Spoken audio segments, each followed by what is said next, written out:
Programm. Robi häälitseb nii, nagu teda klahvidega teha kästakse.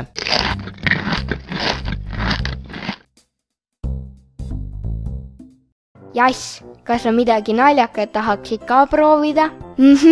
Teeme sellise programmi, millega Robi teeb just seda häält, mida me tal teha käsime. Teeme jah. Selleks teeme kõigepealt 3 uue programmi algused.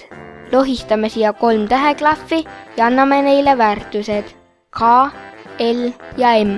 Nüüd tuleb natuke keerulisem osa. Kopeerime esimese programmi selle osa, mis tuleb peale täheklahvi. Näe, viin hiire vastupäevamootori peale, vajutan arvutil alla Ctrl-klahvi ja lohistan programmi koopia K-täheklahvi külge. Nüüd lasen Ctrl-klahvi lahti ja ongi korras ja niimoodi teiste tähtedega ka. Lahe, ühes programmis tekkis 4, aga need programmid panevad ju Robi ikka ühte ja sama häält tegema. Jah, see tulebki nüüd ära muuta. Viin hiire, näed, noodi numbri peale ja kirjutan K-tähe programmi helinumbriks 2. See on konna krooksumine.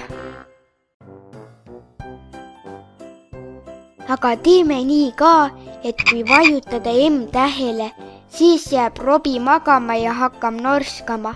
See on hääl number 13.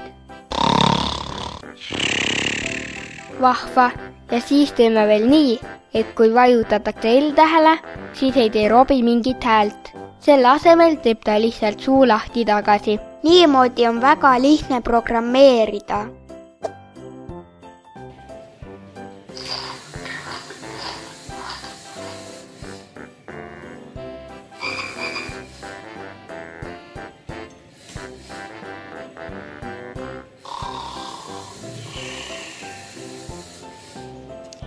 Üles korduks muinasjutt sai läbi.